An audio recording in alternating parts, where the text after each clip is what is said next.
Roses are red, violets are blue. It's the This Game Where Valentine special, so welcome to you. Not a fan? No. Properly naff this week, that. But I was embracing the Valentine spirit. Welcome to the This Game Where Valentine's Day special. This is Chris, and that little boy over there is... Little boy? Yep. Little Alex Horn! Not little Alex Horn. Horn. No, sorry. Ashley. I'm Ashley. Okay. Are you taller than me? I don't think you are. A little bit. Are you? Okay. Yeah. Alright, I'll be little Ashley. So this is the Valentine's Day special going out on Thursday the 13th of February in the year of our Lord 2020. Recorded the weekend before. This is a double special because not only is it our Valentine's Day special, it's also our 10th episode spectacular. And we've decided that we're going to do something special every multiple of 10 going forward, which is what's actually... 10, 20, 30 and so forth. You get the idea. I hope so. So what are we doing for, Ashley? We decided that we were going to do games that we've never played. So we're still talking about games from the olden days, but we haven't played them. Neither of us have played this one. Do you... Oh, no, I'm going to tell them what it is, aren't I? Well, we decided to go for a game that neither of us has played, and in keeping with the Valentine's Day special, something linked to Valentine's Day, romance, love, which actually proved quite difficult. Yeah, this is... And that's something that I wanted to talk about anyway, later on, but... What I've realised is that we've gone like the typical lad route with this, haven't we? We've gone very route one. What do you mean? Instead of thinking like love and romance, we've gone dirty. Bawdy, yeah. Lewd. Right. So that was almost the first thing that we thought as well, I think, because I don't think we've suggested any other games. Are there any other games too? I genuinely can't think of any others beyond what we've gone for. No, there's probably some really nice romantic games somewhere, isn't there? I just can't think I've played any. What was that one on the PlayStation that I played at yours? Was it Catherine? Oh, yeah. We could have done Catherine. That's a bad one, though, similarly, is fairly sex-orientated. What other games did you think of, then? Well, I couldn't. But okay, that's right. Yeah, it's something that we can think about. Next year. We haven't said what game we're doing, have we? No, because you said you were going to do a little intro. You obviously know, if you've clicked on this, you know what game it is, but it's Leisure Suit Larry. Normally we do like a little guessing game for whoever hasn't brought the game, but obviously there's no point in doing that because we both know what the game is. So instead, I am going to read a little section of the blurb off the original back of the box. So for context, and just in case you weren't aware, Leisure Suit Larry is an adventure game that came out in 1987. So we have played adventure games previously, Discworld, in episode 3, a genre that both you and I quite like. So it is a bit of a surprise when I've played this game. Well, maybe I don't not a surprise, but for the actual tone of the game, possibly. The thing is, it is an adventure game, but it's an adventure game with a certain bent. And I'll read this, and maybe you'll have a bit more of an idea of what the bent is, and then we can discuss, can't we? Okay. So, it says, become the lovable nerd Larry for one fabulous night. You'll dance, you'll drink, you'll gamble, and if you play your cards right, you might even meet the girl, in brackets, or girls, of your dreams. Watch out, girls. Leisure Suit Larry is a humorous, harmless endeavour for adults. The object of the game is to help Larry overcome his jerkisms and lose his you-know-what. It's a silly, risque romp through the singles scene and a challenging adventure game that will test your street smarts and suave sophistication. So slip into your leisure suit, whatever one of those is, and venture out into the land of the lounge lizards. We guarantee it'll be a night you will never forget. So that makes me feel ill. Yeah, me too. I know what you mean. But I also get the sense, when I was reading it first, like when I found it, and even when I'm reading it there, I feel like they're already sort of trying to make excuses for themselves, like to excuse themselves for the people that are going to take issue with it. They're trying to be a bit arch, aren't they? Yeah, they're telling you what it is. Themselves from it. Yeah, they're telling you what it is, but they're also saying, they say it's a humorous, harmless endeavour for adults. Yeah. And it's like, for God's sake, Catholic Church, if you're taking issue with this, it's just a bit of slapstick fun. It's your own fault, really. Yeah, exactly. It reminded me, have you ever seen the interview after the life of Brian with two of the Pythons? One of them, John Cleese, I can't remember who the other one is, but they've got someone like the Archbishop on this chat show with two of the Pythons, and the Archbishop is having a real go at them, saying, sort of trying to deride the film and saying, oh, it's such a childish endeavour, and I don't think you'll shake anybody's faith. And they are being quite upstanding. The Pythons are being quite upstanding and sort of trying to be rigorous about what they've actually achieved, and at the same time saying you are being ridiculous. Now, the Pythons did a good job of that. Yes. Leisure Suit Larry's blurb writers, I don't think have. I think that, it's naff. It is naff. There is a lot to take part in that. The thing that I thought about that word harmless, like you said about. The other thing I thought about was where it said about street smarts. What was the sentence where it says street smarts? Yeah, let me just find it. Oh, it says, it's a silly, risque romp through the singles scene and a challenging adventure game that will test your street smarts and suave sophistication. I'm going to put my neck on the line here, whatever the phrase is. Is that the right? Yeah. Yep. I don't know what you're going to do. I'm going to say that no one playing Leisure Suit Larry has street smarts or suave sophistication. Well, there we go. That's my sweeping statement. You might regret saying that later, but we'll come to that later. One of the other things that I've prepared was I just searched up Leisure Suit Larry and got like a Google Images results. Right. Just so that we could get a flavour before we play. Flavour of the man. Yeah, of like what sort of character he is. Now, if you look at that set of pictures, how do you feel? He looks a bit like Mr. Bean. Yeah, he does kind of look a bit Mr. Beanish, but like a sleazy Mr. Bean. Mr. Sleaze. Mr. Sleaze. Mr. Sleazy Bean. Sleazy Mr. Bean? He reminds me of the sort of character, if this was a film, that John Lovitz would play. You know that I don't know people. You'd recognise me if you almost certainly would If only in my hands I possessed a way to bring up Google Images and Google for John Lovitz. I'm going to do it now, actually. Okay. John Lovitz. That guy. Yes! Yeah. Absolutely. Yeah. Or what's his face? If there was a film version of Leisure Suit Larry. You also, just on that note... Well, it's funny you should say that. You said about Leisure Suit... I didn't have a clue what a leisure suit was either, so I had to look on the internet for it. A leisure suit is a casual suit that consists of a shirt-like jacket and matching trousers that is reminiscent of the 1970s. So I think a leisure suit is something that... Like a smoking jacket type thing, but not as posh. And it marks the person wearing it. It shows they're a bit retro and a bit... shabby, possibly. I don't know. I would guess it's probably something more American. When you say leisure suit, it does take me back to the 70s. Yeah. So, just the thoughts that I have. I'm guessing looking at these images like again, shag. it's shag. Yeah, like shag carpeting. Oh, right. I thought you were propositioning me. No, I would. For the Valentine's Day special. All right. It's the whole... He's got a little blazer and the oversized collar. There's one in there where he's sort of talking to some women in a screenshot, and he's pointing at them or something. Oh, it's the like Fonzie type thing. It made me sad anyway. Yeah. So that's what we're getting ourselves into. And I assume, in fact I know, that you were aware of the game before we said that we were going to have a look at it. Again, going back to, as I said before, myself really enjoying adventure games, this is something that I often saw in PC World when I was looking at different adventure games, and I just saw it there, but I never felt inclined to pursue it. I don't think I'd be able to anyway. I don't think you're looking forward to playing it. You seem a bit...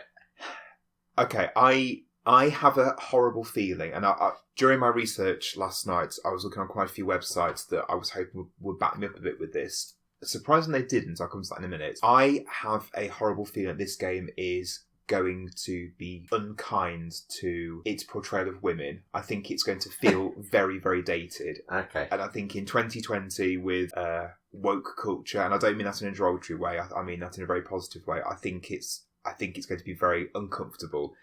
Me Too, I don't want to degrade anyone in terms of that. I think it's going to just be very uncomfortable to play. Because the point of the game is to sleep with, to make him lose his you-know-what. I know, yeah, so he's a virgin. Oh, I thought he was losing his marbles or something. No, he didn't. No, I didn't.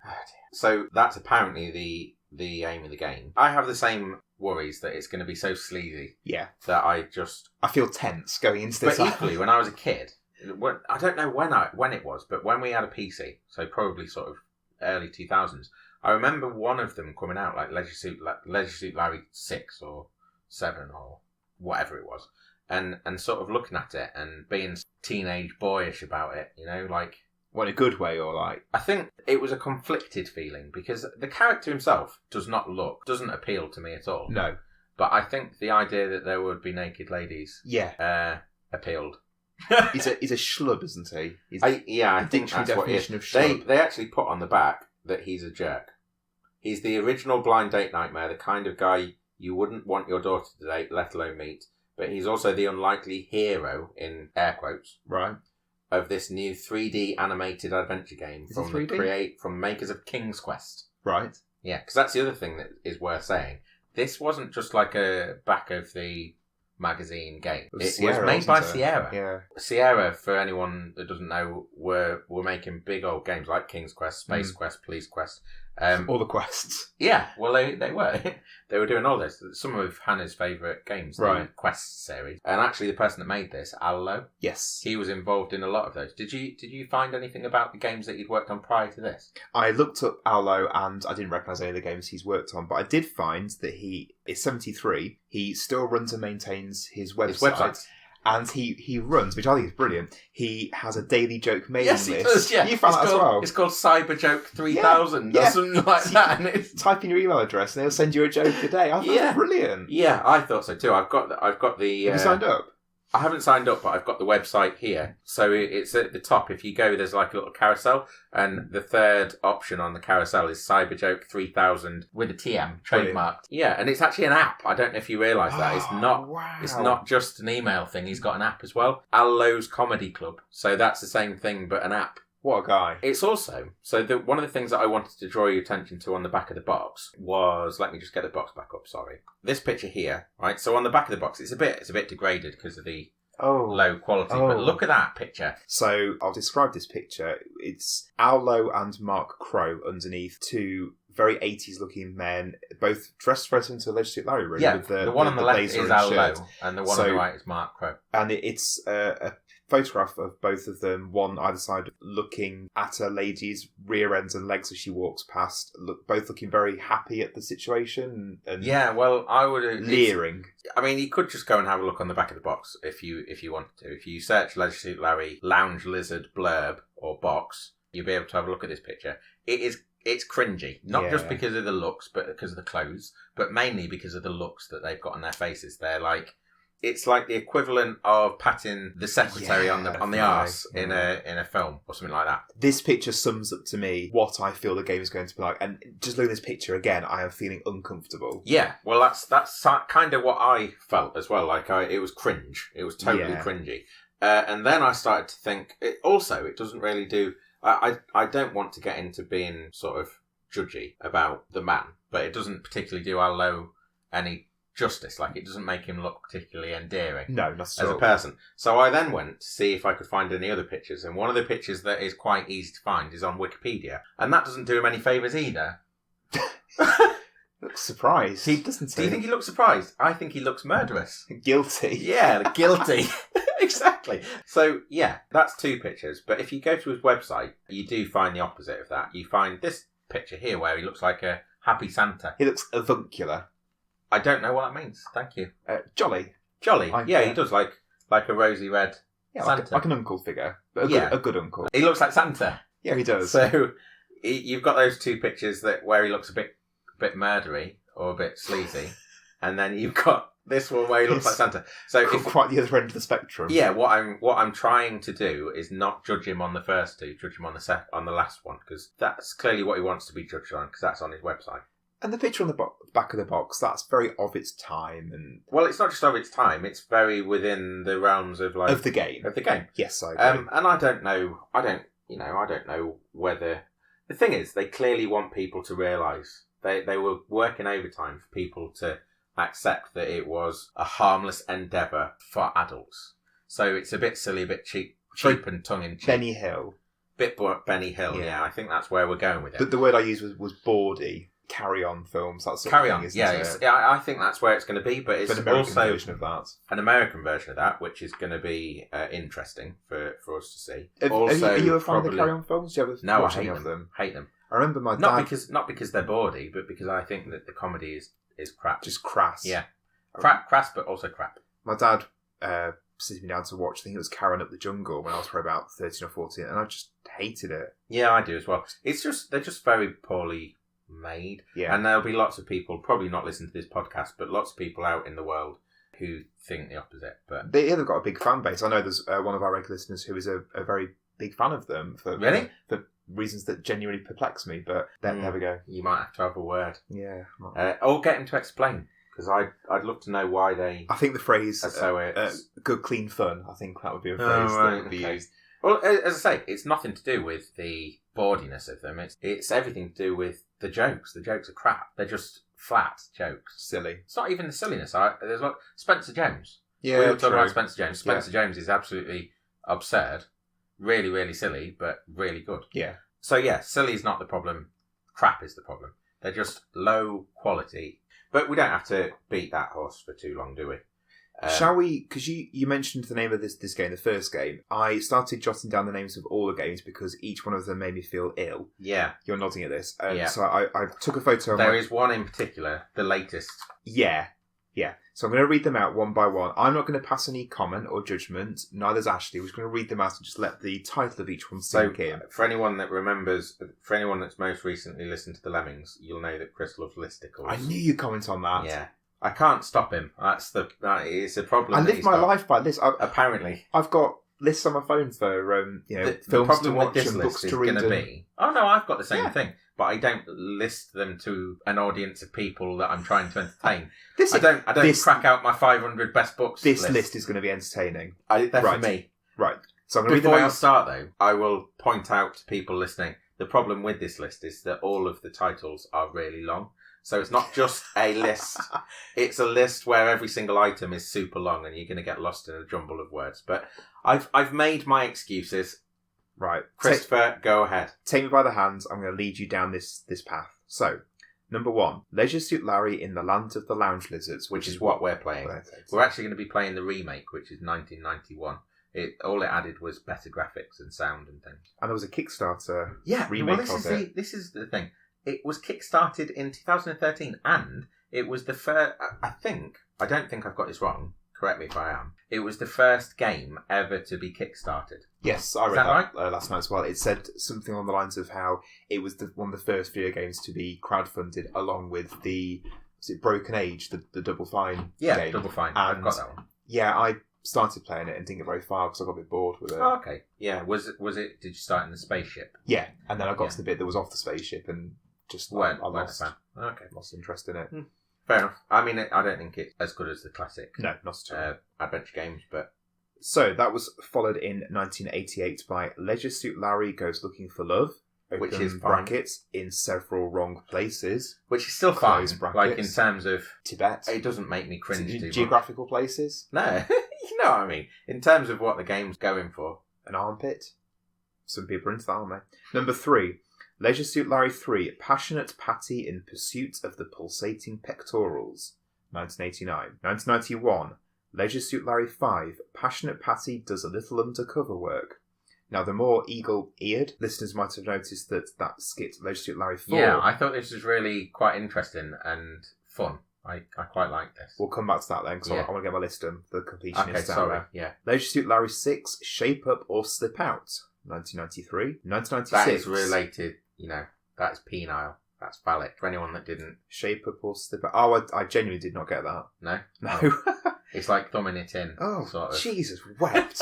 Happy Valentine's Day, everyone. Yeah. Leisure Suit Larry 6, Love for Sale. Yeah, I don't really get that one. I presume it's some kind of love boat. Yeah, like love boat type reference, maybe. Not interested. And then there was it starts Larry, to get like... Larry Lovage, which I think was his nephew, it said. Leisure Suit Larry, Magna Cum Laude? Laude, I think. Yeah. Say, yeah. And isn't that a degree? Magna Cum Laude? It's something to do... it's something that they have in the American college system. I don't really... Like some kind of award, I think. But yeah. I'm talking out, I think a very speculative place. I don't know. That's from 2004. I'm guessing there it's the cum... So it might have been that one. In fact, based on timing, I think it's probably that one that I saw come out, and it was in 3D, and it looked like cartoony and silly, but it also had like boobs and stuff. And I was a teenage boy, so I can imagine. The thing is, I knew that it wasn't a good. It didn't look like a good game. It just looked titillating. It was titillating, yeah. And so it was I think that's what all these games were doing. They were appealing to a certain thing in... The street smart people with the smart sophisticated ones. Yeah. But in 2009, it was Leisure Suit Larry Box Office Bust. I think that's pretty obvious, the pun there. Yeah. Then there was Reloaded in 2013. Which is a remake of the original. That's right. the remake of the one that we're going to be playing. So there's a remake of it, and there's also a Kickstarter. Yeah. This is very confusing. And then most recently in 2018... Oh, well, which is available for the Switch, PS4, Windows, and Mac, if you're interested, for some reason, is Leisure Suit Larry, Wet Dreams Don't Dry. And that makes me feel sad. Yeah, Wet Dreams I don't like that Dry. one at all. I don't understand what even... What does that mean? What do you mean, what does it mean? Well, I understand that the literal interpretation, Wet Dreams... There's no invention there, is there? That's just a literal... If you go wet dream, it won't dry. It doesn't make any sense. There's no smut or innuendo. It's just a... Well, there is. It's a very on-the-nose wet dreams, a wet dream. It might as well be called Leisure Suit Larry : sex! Exclamation mark. Well, maybe. It's ridiculous. I don't know. In that one... It's going for that sort of James Bondy sort of title, isn't it? So, right, yeah, I get... Yeah, okay. I think it is, anyway. So this most recent one, it sees Larry navigating the minefield of 21st century dating, such as online and Tinder and all that. Oh, really? Yeah, which had mixed to positive reviews, amazingly. Really? I'm saying amazingly. I am being very judgmental. Yeah. And I'm trying not to be. Exactly. Because I'm kind of hoping that this game will be like some weird surprise. Like, we're both expecting it to make us cringe and make us feel a bit sad. And for it to be like... We've said carry-on type style humour, but equally, one of the things that I did find in my sort of adventures, trying to figure out what this game was and why we were bothering, was that it won a Software Publishers Award, Publishers Association Award in 1987 for, I think it was for writing. PC Format magazine placed it in the top 50 games of all time, best games of all time. When was that? 1996. Okay, so... Computer Gaming World in 1996, watch out for the joke here, right, put it at 69th place for as the best, one of the best. I'm trying not to find that funny, but that is quite funny.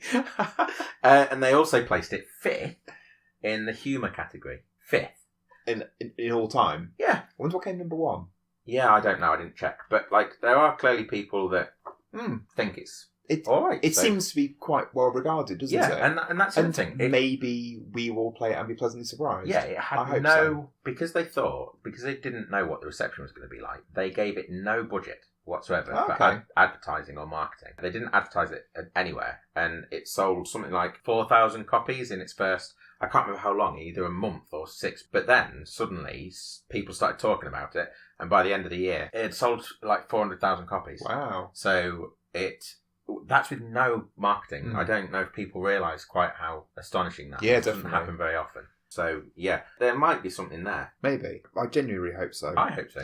Can I just say about the Kickstarter campaign as well? The title of the Kickstarter campaign was Make Larry Come Again. Yeah, actually, if you look on Our Load's website, there's a reference to that. It says something along the lines... in fact, instead of guessing, I'll get it up. Just 1 second. No, don't read into what I've just said. The original music theme tune was called For Your Thighs Only as well, which I'm 99% sure was the title for the mooted Austin Powers 4 film. Was it? Yeah. No, I don't know. But there you go, there's that James Bond element. Austin Powers as well, I suppose, is quite enthralled to that sort of, smut and sense of humour. And I genuinely like the Austin Powers films. So maybe... I've gone off them as things. Yeah, to be fair, I said that I haven't watched any of them for probably about 20 years. So Well, there you go. Yeah. So you liked them. Yeah. I didn't like Gold. You liked them when you were 14. Goldmember. I did not like Goldmember. No, I didn't. That was the only one I went to cinema to see. Yeah, me too. And I just didn't. For some reason, we took my friend's little sister, who was under 15. Oh, no. And then she was obviously turned away at the door. Yeah. And her mum had to come and pick her up while me and him waited for her in the foyer. Did you miss the start of the film?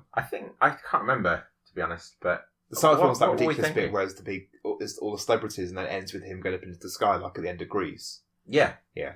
Yeah, I mean, I've seen it since as well, because I watched it at home. Right, okay. But, strange scenario. It says on his website, thanks to you, Leisure Suit Larry lives again. You really did, and then in air quotes, he loves air quotes, make Leisure Suit Larry come again. Oh, they love that joke, don't they? Yeah, so you look at him looking like a happy Santa, and it's hard to... Then typing his crass innuendo onto the internet. All he's doing is sending dirty jokes to people every day and making rude games, so...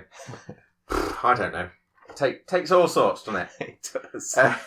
It was... So we were talking about the reception of the game. It was a slow burner, but it ended up being a bit of a massive, well, relatively massive hit. And by 1996, it sold 1.6 million copies across the series. Right. So by that point, there'd been multiple games. But even so, that's not exactly small money, is it? On top of that, the first game only took 6 months to develop. Wow. So, if you're making money, if you're selling 400,000 copies with a 6-month development cycle, you're doing all right. Was it a small team as well? No, I didn't check. Right. I didn't check that because I didn't want to dwell on it. The other guy that we mentioned, Mark Crow. Crow.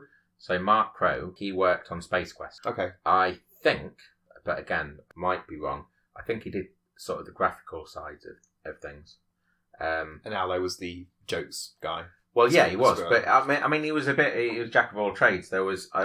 I wish I could remember which game it was, but there was a game that he worked on fairly large for Sierra, where he did basically everything.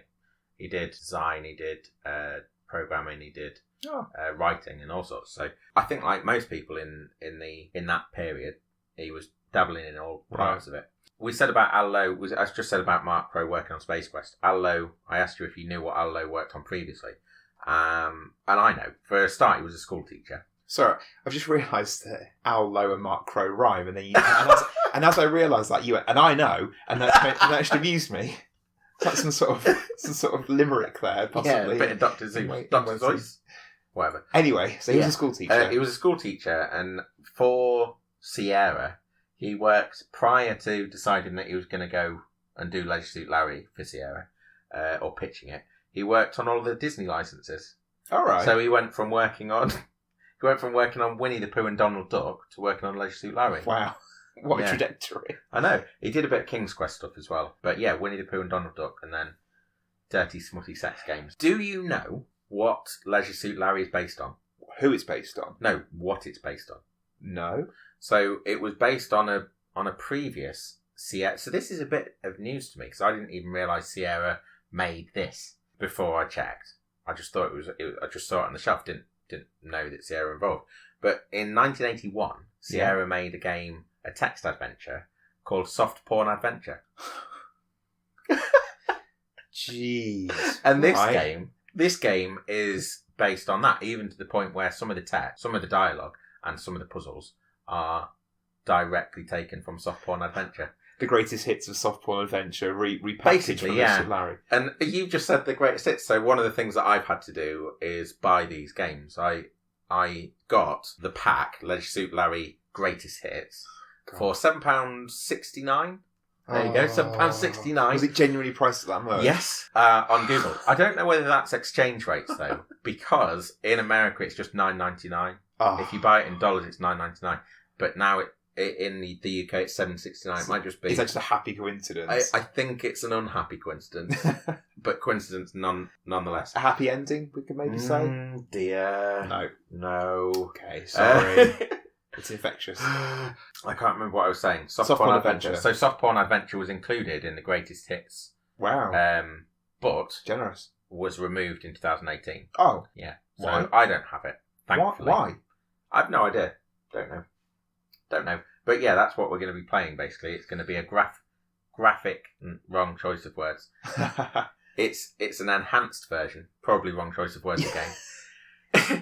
Stimulated. It's a remake. There you go. It's a remake of Soft Porn Adventure from 1981. So is Soft Porn Adventure a text-based game? Yeah. Wow. So presumably you'd have probably not the most erotic hand. of media, is it? Not really. Although saying that, like some books are a bit racy. Well, true. Yeah. Ooh. American Gods. Is American Gods racy? Oh, there's a few little scenes in that. They're a bit. Is there? I don't. That's the last thing that I remember about American Gods. That's the first that springs to mind for me. Really? Yeah. Right. Okay. Well, and the bit with the leprechaun and Shadow being in the car boot.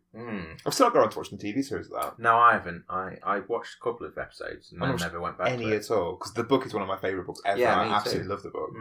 But anyway. So, starting to think that we should jump in. I feel like we're circling around the target before actually smashing through the... Yeah. You got something getting out? The dental dam. The barrier. Something. I don't know. Yeah. Okay, shall we grab it by the hands and just go for it then? Yeah, alright. Grab it by the hips? Yeah. Right, let's go for it. I feel bad. Let's go.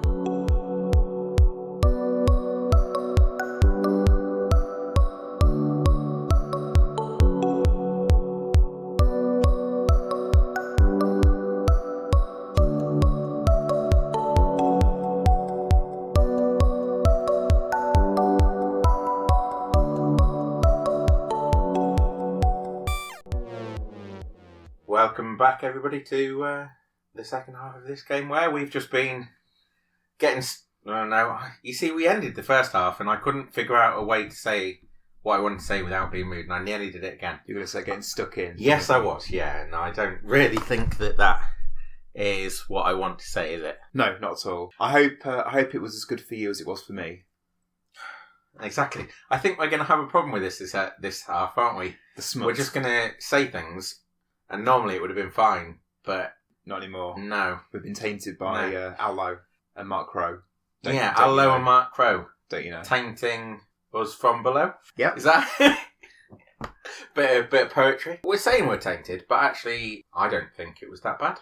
No, the first thing we need to say going forward then for the game is that actually it was pretty good. Yeah, well, I don't think that is the first thing that we should say. It's the sexual content of it that we thought it was going to be really awful and horrendous, and actually wasn't like that at all. We didn't come across any. So the big caveat to that is we haven't played the whole game. No.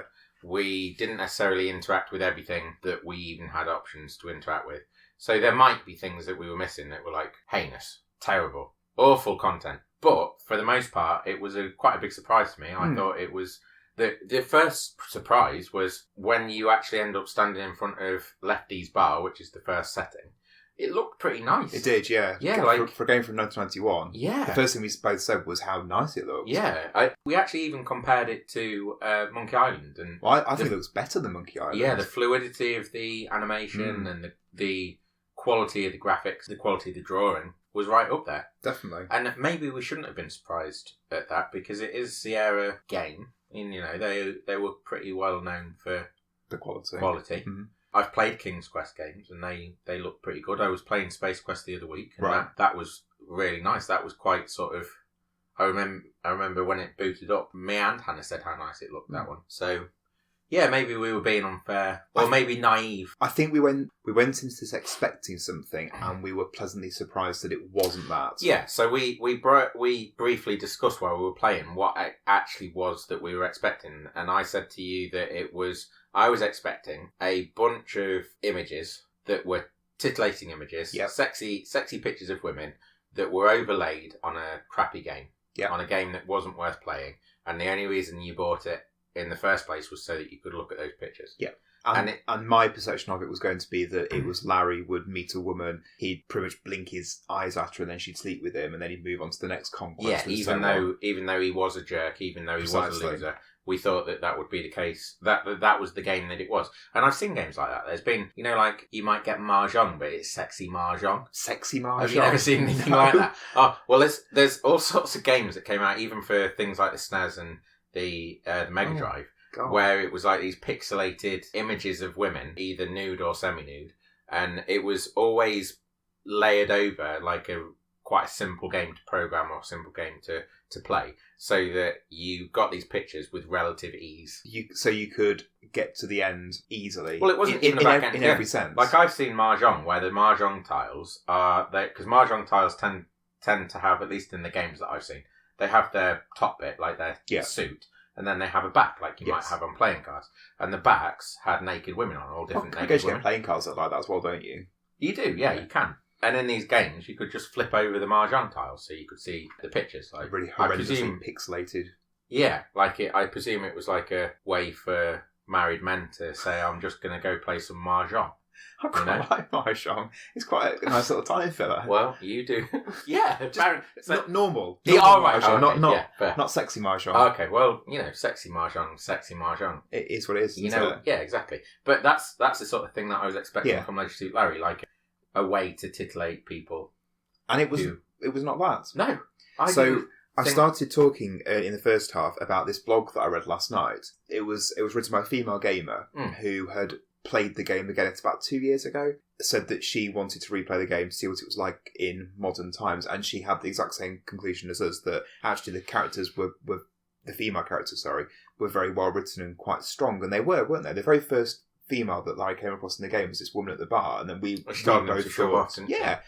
thought, oh, here we go, here's the generic floozy at the bar, blah blah blah, and yeah, she exactly said, no, I don't want to do and actually, they were few and far between. I was expecting them to be. I was expecting Larry to be. I'll just have to say it, coming across one of that type of character on every corner or whatever in every room. In the course of our period of playing it, we met maybe two. We did walk past one in the bedroom, which we didn't really talk to, but no, there was a prostitute you said about at the start. I think that might have been her. We should have talked to her. I don't really know why we didn't. In the game, there are multiple ways to die. Bizarrely. Yeah, I mean, it was the first thing we did. Yeah, tried to cross the road and got splattered, and we hadn't saved it, but we'd only just started as well, hadn't we? And the second one, you went the other way, around the other side of the bar, and you got into a brawl with some bloke, died, and then there was like a fourth wall breaking moment, wasn't there? Yeah.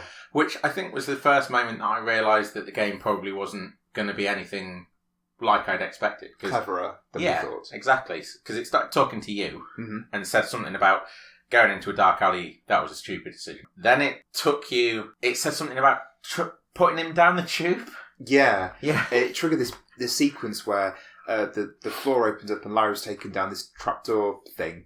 This laboratory under the ground. With a giant blender, like a futuristic sci-fi. Yeah, and he got blended into this blender and then spat out the other end, and then it reformed another Larry that then went onto a platform that raised him up to the start of the game again. And it took an excessive amount of time.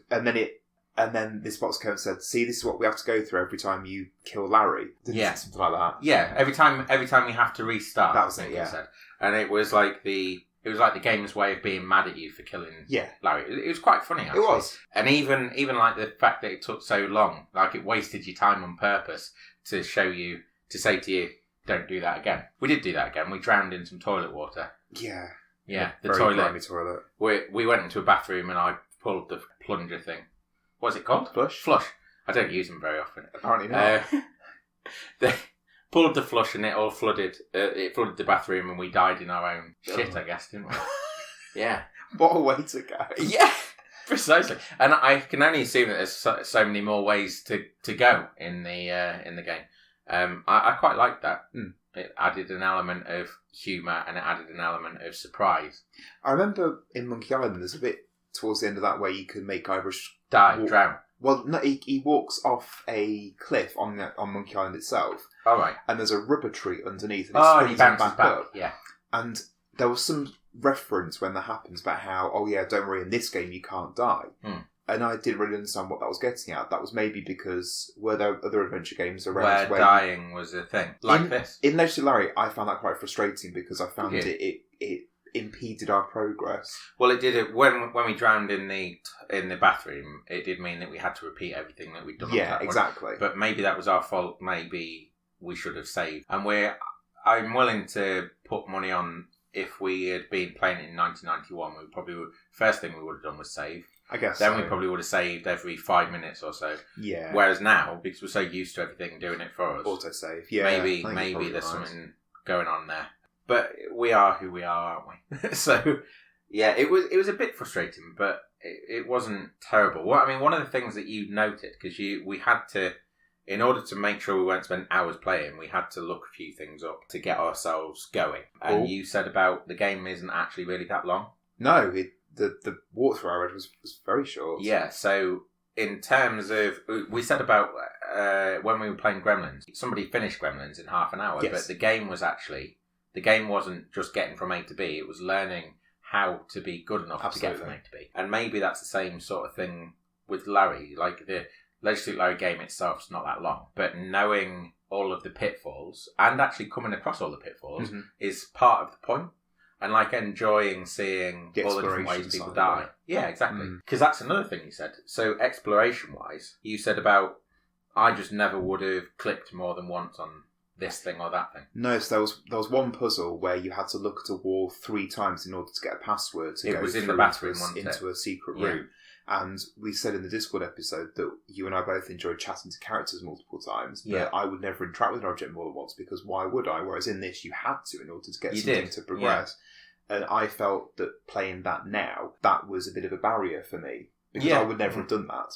I'm wondering whether, like right now, I wasn't thinking it then, I'm wondering whether it's sort of working on this idea of, that is prevalent about when people talk about adventure games, this frustration element, where you would go pixel hunting. Yes. And you would end up going back to places you've been already and clicking on things to try and use them again to see if it breaks the cycle of being blocked. And maybe in Sierra games, maybe that was a trope for those Maybe games. It was as well, yeah. We don't know. I've played King's Quest, and as I said, I've played Space Quest, but I haven't delved really deeply into them. And Hannah knows those games inside out, so when I played them, it was with her, so she was sort of taking the lead, and she knew all the puzzles anyway. So I never really got stuck, and therefore wouldn't have had to experience those things. Who knows? Certainly not me. It was quite good the way it played about with some of the adventure game tropes as well, like with the whiskey glass. Yeah. So in the first scene, the bartender serves you a drink, and it's a glass of whiskey, which you can then pop into your inventory. And a message came up saying something along the lines of, Larry places this glass of whiskey delicately and precariously inside his open pocket.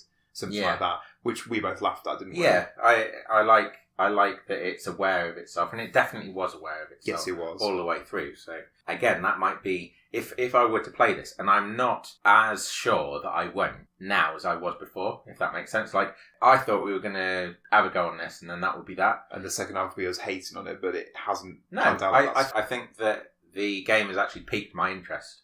It's made me think, I might have missed out on this first time round. Maybe I should. I mean, I've paid £7.69 for them. Yeah. So I might as well. How many did you say? 7? Was it 7 games? Or was no, it 6 I've got games? 6. Oh, I've got 1, 2, 6. Right. I haven't got 6 games. Because what we forgot to come back to in the first episode, in the first half, was that Leisure Suit Larry 4... The elusive 4th game. Yeah, it's called Leisure Suit Larry 4... The Missing Floppies, and it was never made, as far as people know. There were lots of stories apparently that go around, like rumours around it. But apparently, one of the prevailing stories is that the team made the game, then lost the floppies that it was saved on, and just couldn't be asked to do the rest of the to remake it. Oh, can't say I blame them. Well, me neither. But should have done a backup. Equally, they just think there are plenty of things to suggest that it was never made and that it was an in-joke anyway within the office,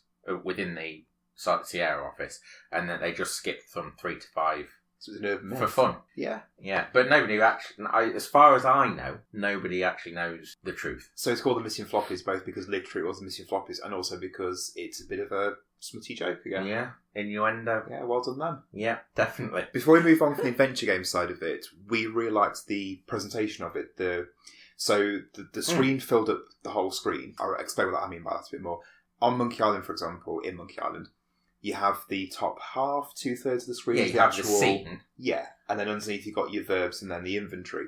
In Leisure Suit Larry, the screen filled up the entirety of it, and you moved your cursor up, and then this box came down from the top that had all your pictures for different things. Options. So there was a speech bubble to talk to characters and move picture of someone walking to move around and so on, which was initially quite clunky, but it was really nicely done because it meant you could focus on what was happening on the screen. Yeah. We then realised you could use the right mouse button to scroll through all the different options, which did make it a lot more fluid. It did. We felt that was really intuitive and very well done. Yeah, and I said to you about, just it sort of instinctively, I said, without thinking about what I was saying, to be honest, this must be where the Broken Sword system came from, because it felt very similar in so much as in Broken Sword, if you highlight something, it will show you one option, and then the other option is always to investigate it, to look at it.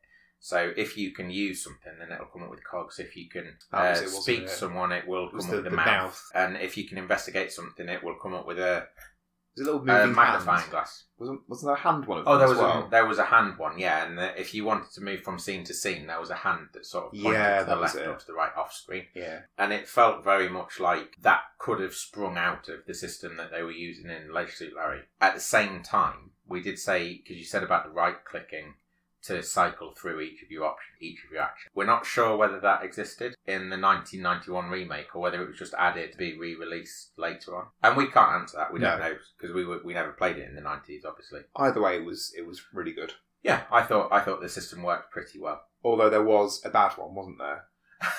So each of the pictures, like a bit like Broken Sword, there was a speech bubble for speaking, there was the character walking to move around, and then one of them was a zipper that was opening. Yeah. And we weren't quite sure what it was, but it had multiple purposes. You just said one of them. Yeah, it's an option to shag. And it's also an option to have a wee against things. Yeah, or just in the middle of the bar. Yeah. It was quite funny, I suppose, the weird, because it said something about he turns around slyly or something. Oh, I can't remember the word, and I'm not going to be able to say it funny like it was. So with a mischievous smile over his shoulder, something like that. No, that was me. I showed you how I do it. Oh, of course you did. Sorry, yeah. With a mischievous smile. Not actually acting it out. I did. I'm doing it again now. Oh, no, please stop. I'll put it away, sorry. Thank you. And if you got the zipper icon and placed it onto Larry himself, it then came up with a box that said, "No, Larry, this is why you're having your adventure to try and stop yourself from doing that," which we found quite funny. I mean, the thing is, it is still like teenage boy humour. Very much so, yeah. It's not particularly well developed. It's quite adolescent. But from what we were expecting it to be, this game, I think that I can happily say that I was wrong, and it's better than I expected. It's possibly even better than Carry On Film. Oh, definitely, I'd agree with that. Yeah, I think there were some moments where we actually laughed quite hard. Yes. So even before we got into the game itself, we were laughing. The age verification system. Oh yeah, yeah. So I knew this was coming. So when I bought the games, I installed them and then just made sure that it was working properly. It was obviously going to work, so I've got all games. I booted it up, and the first thing that it starts to do is ask you questions that are supposed. First, it asks you how old you are, and it gives you some options like under 15, 15 to 18, 19 to 39, which is the one I chose. And then it tells you it's going to ask you 5 questions to verify your age, and they are like trivia questions, which I got wrong twice. It said if you get 2 wrong, you aren't an adult, you're a kid.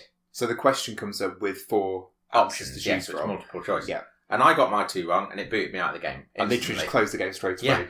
So I didn't tell Chris about this first, and he started it up, and it went through this rigmarole, and he got booted out of the game, and both of us were like... Well, I knew, but he had exactly the same response. He was incredulous that he'd even done it. And I was laughing because it was so unexpected. It's so funny. Yeah. It is so funny. That's possibly the funniest thing that I think the game did. Because it's so like, the game was in charge. I don't know really how to explain it. It's like, the game was bossing you around. The game was in control. Definitely. It was funny. The only negative being that the questions were very American. Yeah, things that we would have had no... and also from 1988 as well. Yeah, well, asking about baseball players and the mayor of New York and what have you. My questions when I booted it up earlier, the first one was which one of these 4 isn't a baseball team. Right. I do not know.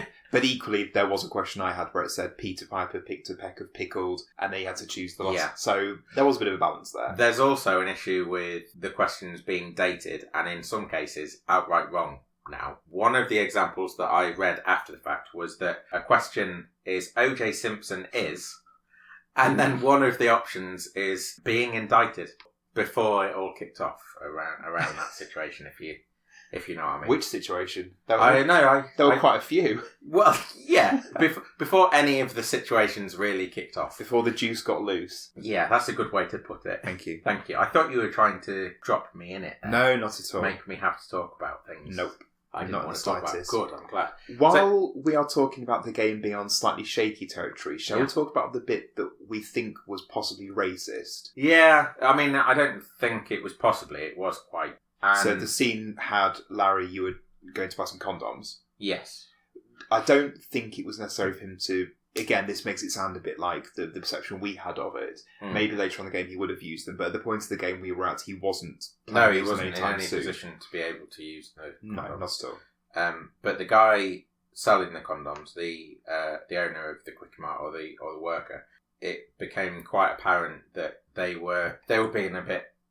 They were. It was a racist representation of that man. The way that they had him talking. Obviously, this is in text, not out loud, but they had him saying words in certain ways that made it sound like he was like a caricature, like a foreigner. Exactly. If you get me. So, for example, caricature.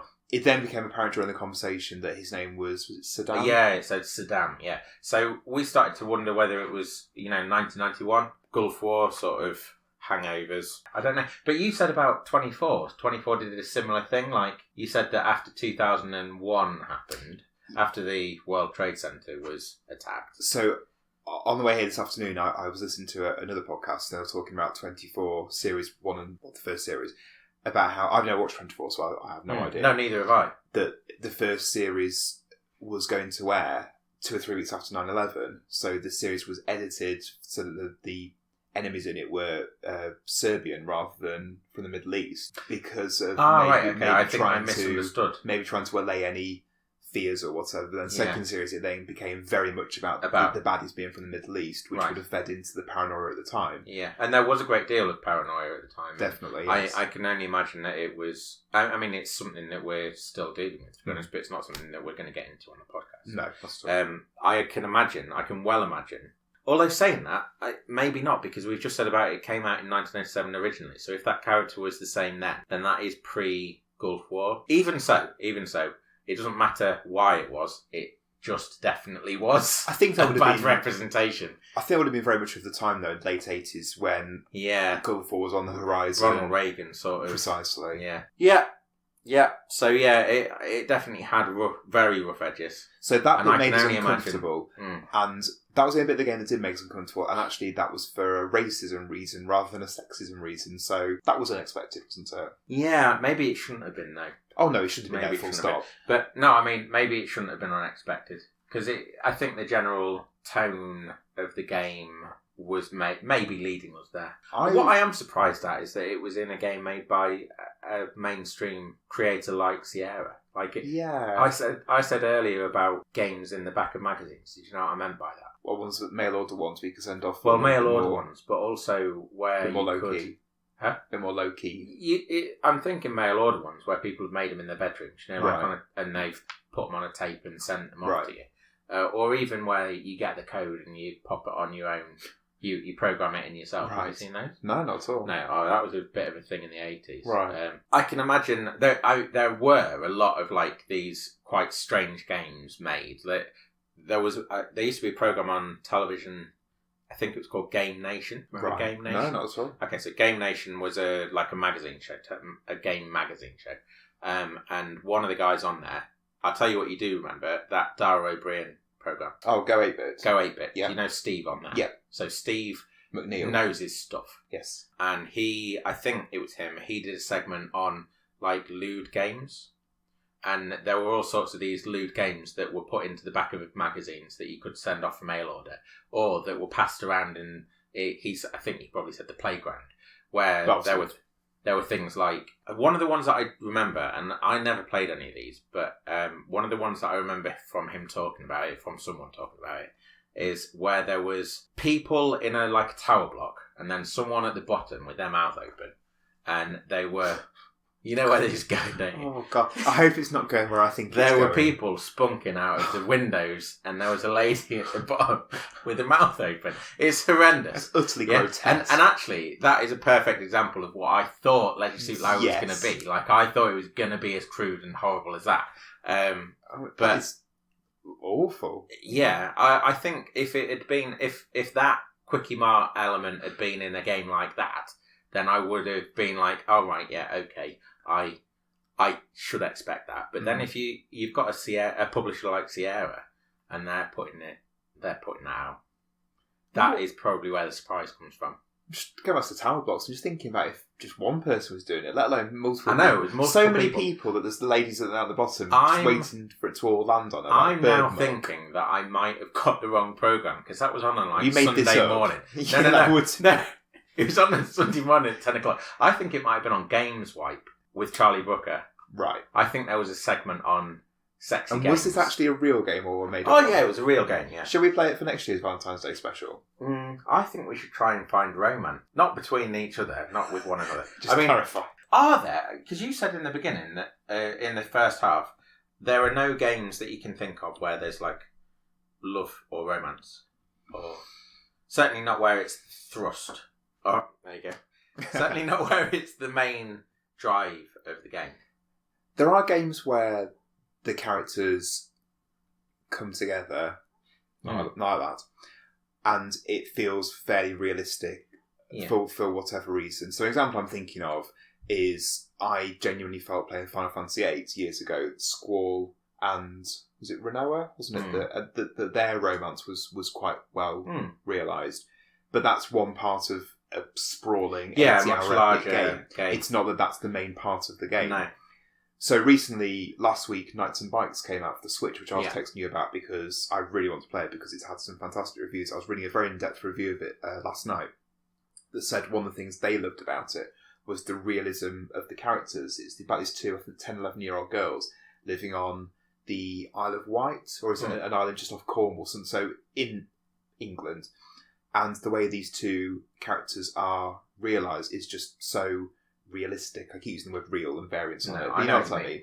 And it just comes across so well, so tangibly, and the reviewer really enjoyed that because they felt that it was rare to have a game where the character was so realistic. Use the word again. That's the point I'm getting at. I don't feel so well realised. Yeah, I don't feel there are any games that I've played of or that I'm aware of where characters have a romance that feels... No, and the ones that are springing into my mind right now, I started to think, like, you know, you have those dating simulators that are popular with a certain subset of people, and particularly, I think, in Japan, like, Hatoful Boyfriend, I think, is the one with the pigeons, where you can date pigeons. What, Hatoful? Hatoful Boyfriend, Hatoful.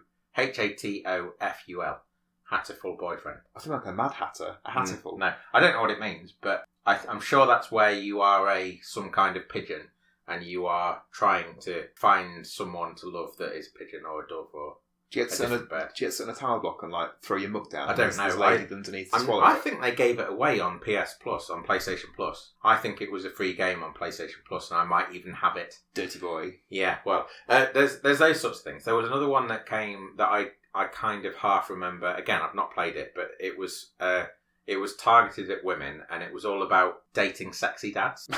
So I don't know. Again, I don't know whether this is married dads or divorced dads or bereaved dads. I don't know.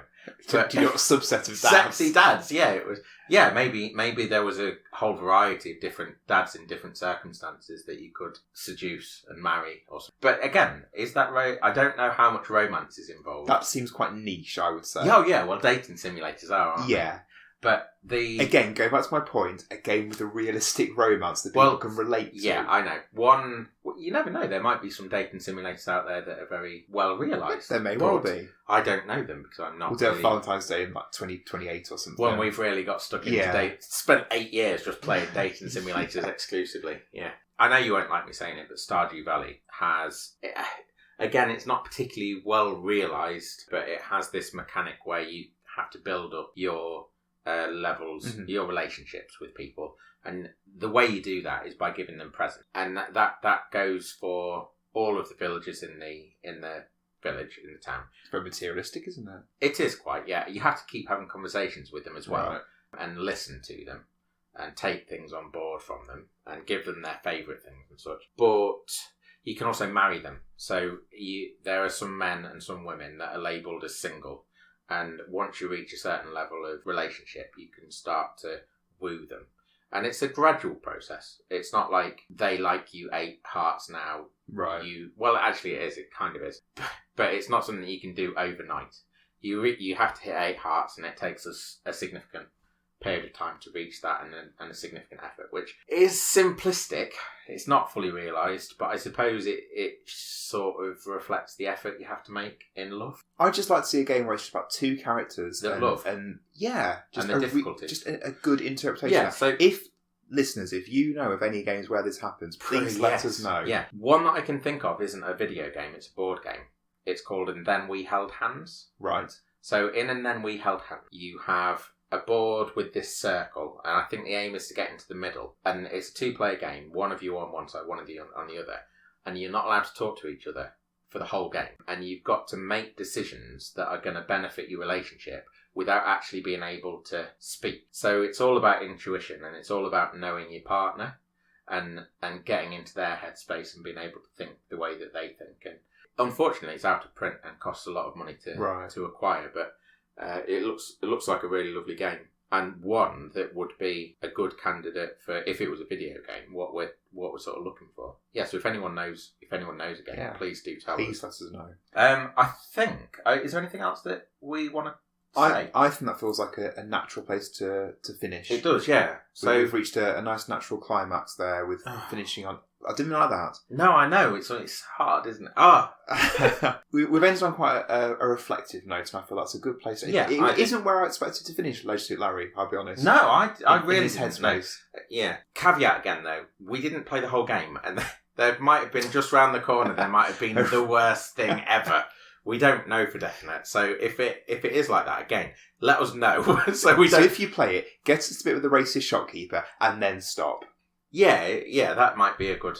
Yeah. That, I mean, we haven't said whether we recommend it. I would recommend it. So, I recommend it with that caveat. I had the same feeling as you, that as we were playing it, I was thinking, yeah, I would be interested in playing this some more. I did think, going back to what we said about adventure games, it felt unnecessarily difficult. I'd said about the Monkey Island remaster, remake, whatever you want to call it, had an option where you could press a button and everything you could interact with would then sparkle on the screen. That didn't have that as far as we're aware, and I think that would have really helped. So, for example, outside the bar at the start of the game, there was a sign with a picture of a taxi on, and you could click on that sign, it would call a taxi, which would then take you to other parts of the city. I would never have got that you could do that at all. No.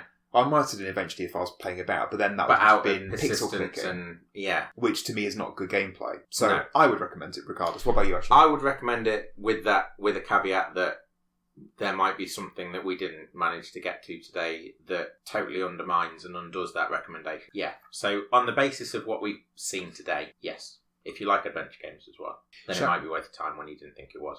Shall we also finish on a book recommendation linked to that? Your book that you jotted down. Yeah. I mean, I don't know how available it is, but Chris, you said about the blog that you found that said about women playing it. One of the things that I came across was a book called Sex in Video Games by a lady called Brenda Romero. She was one of the people that said how astonishing it was that this game had so many female players, because apparently there were lots of female players for Leisure Suit Larry 1 in 87, 88. She definitely said Leisure Suit Larry 1. It wasn't one of the sequels. No. Oh. Yeah, well, because that shows maybe how little we played of the game. Did I say it sold about 400,000 copies by the end of the year? Yeah. So apparently she doesn't.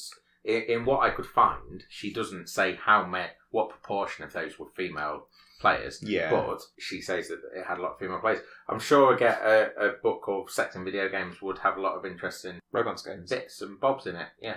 So maybe not romance games. I don't know. I'd hope so. So. Give that a look, maybe, if you're interested. Yeah, if not, don't. Give our Facebook page a look. Give it a like. Give it a follow. Give our Twitter a look, a like, a follow. Yeah, we're on all the social medias. Yeah, come and subscribe to us on YouTube. We're coming back to YouTube after a bit of a fraught period. And I've just started a new project based in Planet Zoo, where I'm going to be building Chester Zoo from the UK. So come and subscribe. Keep up to date on that. It's going to be amazing. Have a little look, and we'll see you. And talk to us. Yeah, and we'll see you next time. Okay.